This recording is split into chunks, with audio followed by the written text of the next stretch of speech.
You ever have one of those moments where you just know someone's about to do something stupid, and you're gonna be the one who has to clean up the mess? Yeah. That was me the day Karren Whitmore, HOA board president of Seabreeze Bluffs, decided my seawall was aesthetically offensive. "I'm sorry, Mr. Johnathan Brooks," she said, drawing out every syllable like she was reading a court sentence, "but your structure is obstructing the coastal view for several of our homeowners.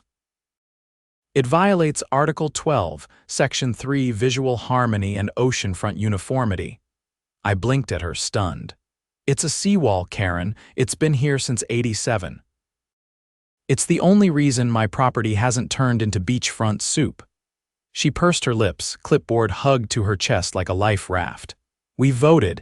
The HOA has decided it must come down." "You voted," I said, stepping down from my porch. "You mean you and your little cocktail crew decided over Chardonnay and shrimp cocktail?" Her eyes narrowed. "That's inappropriate." I glanced past her at the other board members standing awkwardly behind her on the street. None of them met my gaze. Cowards. Karren always ran the show and no one had a spine to challenge her. "Try me," I said. "I've got the permits. I've got the engineer's report. That wall's legal and necessary." Karren gave me a tight smile. "Then I suggest you contact your attorney, Mr. Brooks. Because demolition begins next Friday." I actually laughed, thinking she couldn't be serious.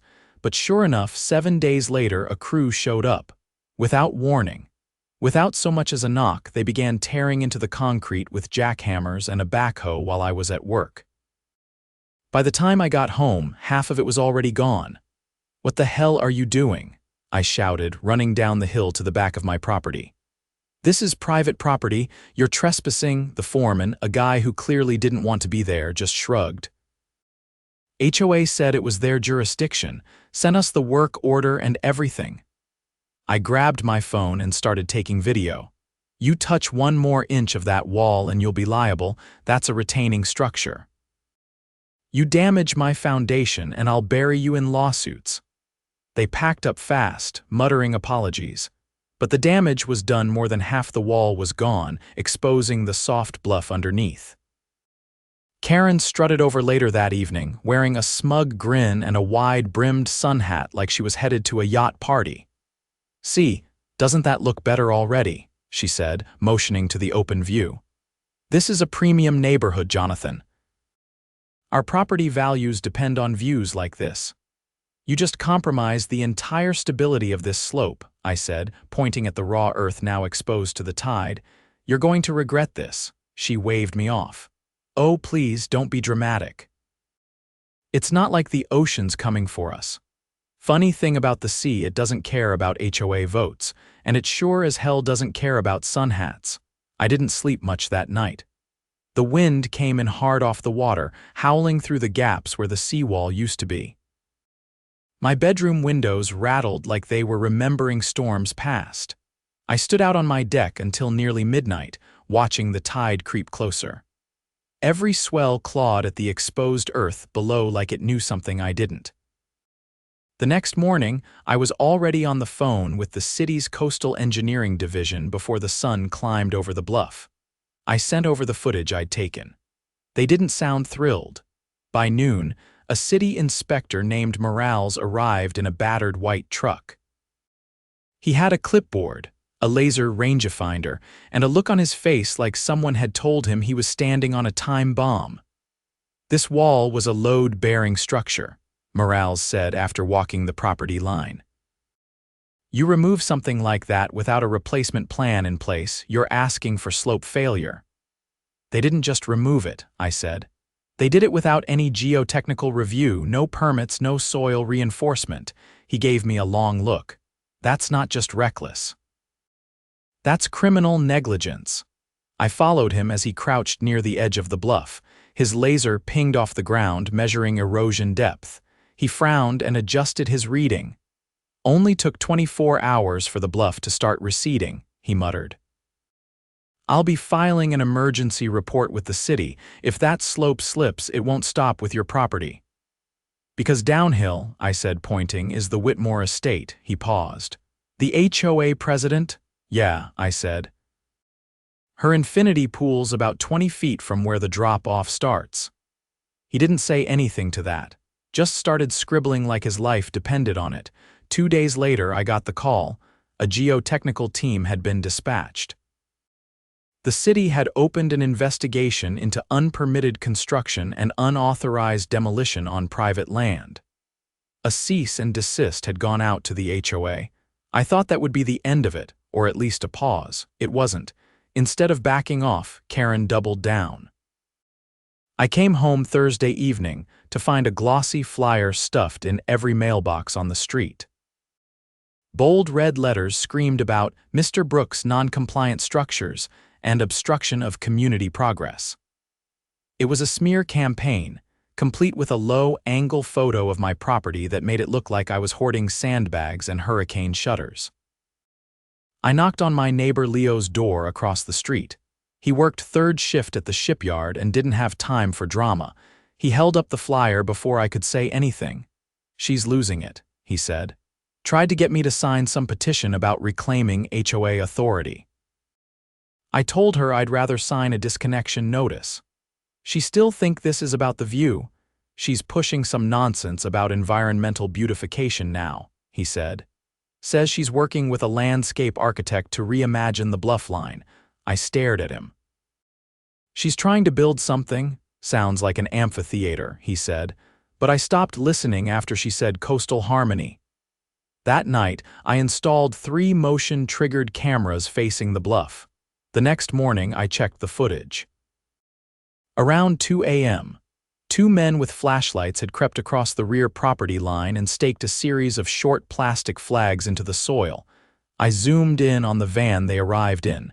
It had a decal on the back, Coastal Dreams Design Group.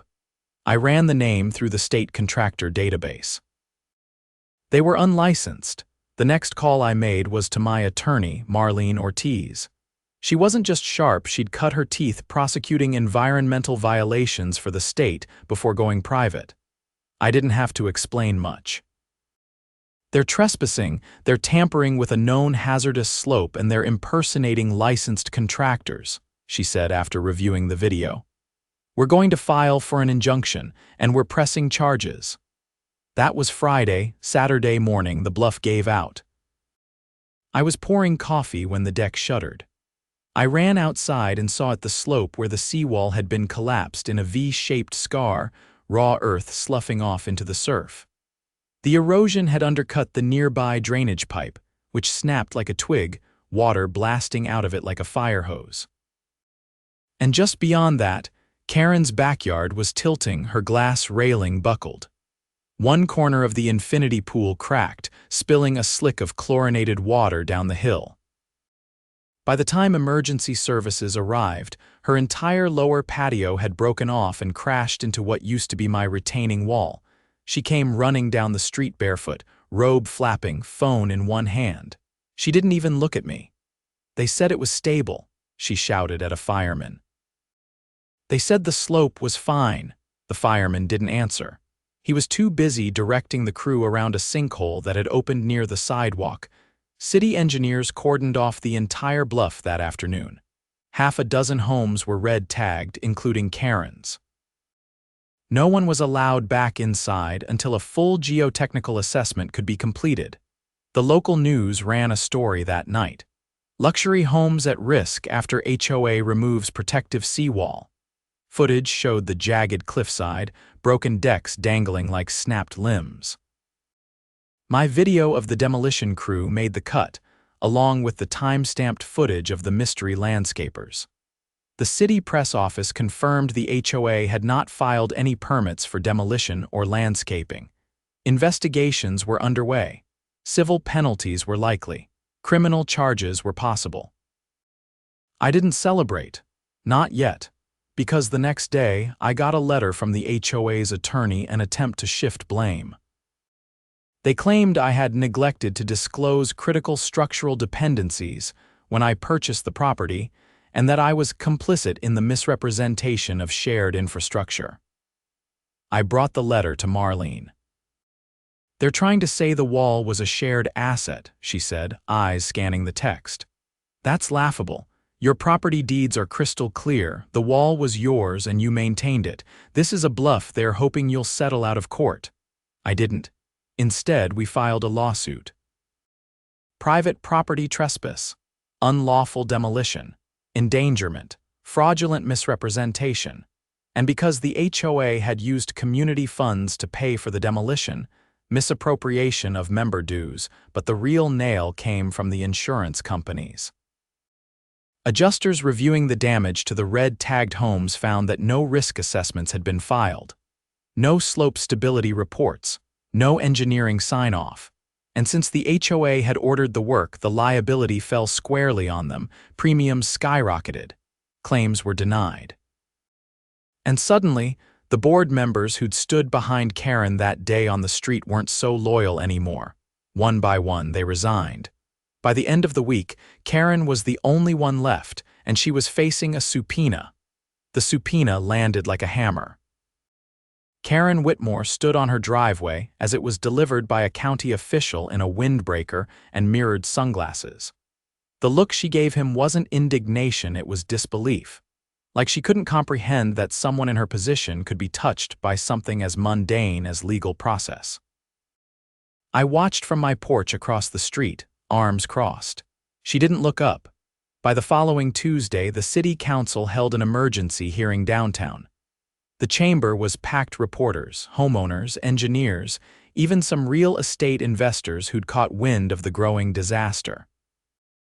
I wore a navy button-down and brought a 3-ring binder filled with documentation.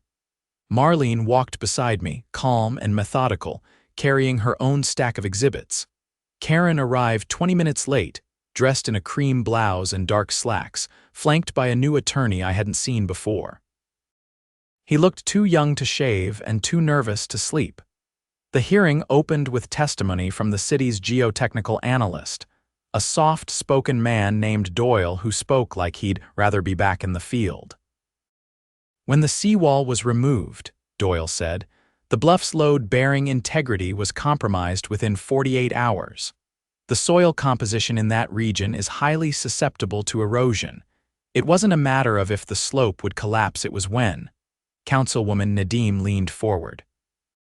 And had the HOA consulted with your office prior to demolition? No, Doyle said. There was no consultation, no permit request, and no geotechnical review submitted. Karren's lawyer rose. My client acted on the information provided to her by contracted professionals, who were operating without a license, interrupted Councilman Velez, holding up a copy of the state contractor registry. According to the Department of Consumer Affairs, Coastal Dreams Design Group has no permits, no engineering credentials, and no record of prior work in this county. The room buzzed. Karren shifted in her seat for the first time. The next speaker was an older woman with a cane and a folder full of photos. Her name was Mrs. Dalka. She lived 3 doors down from me. A widow, former elementary school principal, and proud owner of a garden that had now vanished into the Pacific. This bluff gave way not because of storms or age, she said, voice steady despite her trembling hands. It gave way because a group of people decided their ocean view was more important than our safety. She held up a photo of her yard, now nothing but broken fencing and a sheer drop. I lost my garden, but someone else could have lost a child. You don't play with nature like this. The gallery went quiet. Then came Marlene. She laid out timelines, invoices, footage, and legal precedent like she was building a wall of her own, one that the HOA couldn't climb over or dig under. She highlighted the misappropriation of funds, the falsified contractor credentials, and the unauthorized destruction of a structural barrier. When she handed over the footage from my security cameras, the one showing the landscapers sneaking onto my property in the dead of night, someone in the gallery actually gasped. Then came the most damning piece. The payment to Coastal Dreams, Marlene said, clicking a slide on the projector, was routed through a private account under the name of one of the HOA board members. Not a corporate account, not an HOA trust, a personal routing number. She clicked again. A screenshot of the bank transaction appeared. Dated 3 days before the wall was torn down, the council fell silent. Even Karren's lawyer didn't stand to object. Councilwoman Nadim finally turned to the city clerk. "Is the district attorney's office aware of this?" "They are now," the clerk said, making a note. Within 72 hours, 2 former board members were taken in for questioning. One of them, a man named Greg Fulton, folded almost immediately. He'd been covering his mortgage with siphoned HOA funds for nearly a year. The payments to the fake landscaping firm were part of his scheme masked as a beautification campaign to justify the expense. But Karren hadn't just approved it, she'd initiated it. The emails were recovered from a private server when she hadn't wiped carefully enough. Marlene handed over a printed change showing Karren authorizing the demolition of my seawall and green-lighting the coastal revitalization project. It was all there. She even used the phrase, "force the bluff to yield." The DA's office didn't wait for trial. An arrest warrant was issued citing criminal negligence, conspiracy to defraud, and reckless endangerment. News vans rolled into the neighborhood like a parade. Karren was taken into custody without ceremony. Her house, already condemned, stood like an empty monument to arrogance. Neighbors milled outside their homes, watching her being led away in cuffs. No one cheered, no one jeered. Just silence, the kind that settles in after the wind has finished tearing through. But the fallout wasn't over. The insurance companies, already fuming over the denied claims, launched separate civil suits. Home values plummeted, and several residents filed class actions against the HOA. The association's emergency fund was drained in weeks. Legal defense fees, property repairs, and restitution payments buried what was left of their coffers. At a special meeting held in the local library's community room, a new board was elected. No speeches, just ballots. People didn't want promises anymore, they wanted accountability. I was nominated but declined. I didn't need the title. I had my wall rebuilt, this time reinforced with concrete pylons and steel mesh. The city not only approved it, they offered a grant to assist with construction, citing its importance as a stabilizing structure. Mrs. Dalka planted a new garden. Raised beds this time, lined with driftwood and native herbs. Leo from across the street offered to help me repaint the side of my house. Said it was the least he could do, considering I'd saved the neighborhood from becoming a cautionary tale, but the real closure came in spring. A group of college students from the local environmental sciences department came to study the bluff restoration. They brought drones, seismographs, and curiosity. One of them asked me how it started. I pointed at the edge of the property where the grass met the new seawall. It started when someone thought the view was more important than the ground beneath it. He nodded like he understood, and maybe he did, because that was the thing about the ocean. It gave and it took. And if you tried to cheat it, if you thought paper votes and fake contractors could bend it to your will, it would take back everything. Even the illusion of control. 3 months after the collapse, you could still see where the bluff had sheared away like a mouth missing teeth. The city had fenced the area off with tall steel barriers, posted restricted zone signs every 10 feet, and installed motion sensors that chirped if a bird so much as landed nearby. Despite the visual scar, the neighborhood had settled into something unfamiliar: quiet accountability. The new HOA board operated more like a town hall: open meetings, transparent budgeting, and actual votes. No more wine-soaked decisions made behind garden walls. Most residents were still wary, but the fear had shifted. It wasn't about fines or citations anymore, it was about liability. One afternoon, I met with a detective named Rourke from the Financial Crimes Division. He wore a worn leather satchel and kept tapping his pen against his notepad like he was ticking off invisible boxes. "We've traced the HOA's misused funds across 3 private accounts," he said while standing at the edge of the stabilized bluff. "One of them was used to cover the down payment on a cabin in Mammoth Lakes, another paid off a Tesla lease, and the third..." That one's the most interesting. He handed me a printed list of transactions, dozens of them, each less than $500, all spaced days apart. Karren was funneling money to someone under the radar, he said. Name's Philip Creighton, ever heard of him? No, I said, scanning the name. Should I have? He's a developer. Used to be a city planner in Santa Clarita. Got booted for manipulating zoning permits. What was he doing here? Rourke knelt and pointed to the far end of the bluff, just beyond the condemned Whitmore property. There was a proposal submitted under a shell company, Bluffline Horizons, LLC. They wanted to build a 3-unit luxury rental with integrated shoreline access. No public announcement, no environmental review, just a quiet filing and a couple of greased palms. My stomach tightened. Karren was trying to force me out. That wall was the only thing keeping my land stable. Rourke nodded. If your property collapsed, it would have triggered a reassessment. The city could have claimed it was uninhabitable, and the HOA could have made a case for eminent domain under community protection clauses. She wanted to devalue my home deliberately. And she wasn't working alone, he said, standing up. We've got enough for a conspiracy charge. The DA's expanding the case. That evening, I called Marlene and filled her in. She was already several steps ahead. I got a call from a former board treasurer, she said. He's offering full cooperation in exchange for immunity. Apparently, Karren was planning on selling the bluff as a common green space once the slope gave way. She even had a buyer lined up. Guess who? Creighton. Bingo, and get this, she'd already drafted a community vote packet, backdated of course. She was going to fake approval to make it look like the residents had authorized the sale. She was going to sell our land right out from under us. Not anymore, Marlene said. The DA's office is preparing racketeering charges. The news broke 2 days later. A joint task force had arrested Philip Creighton in Los Angeles after a sting operation revealed he'd been offering under-the-table payouts to HOA officials across the state in exchange for access to coastal properties. Karren's name was on 2 of the signed agreements.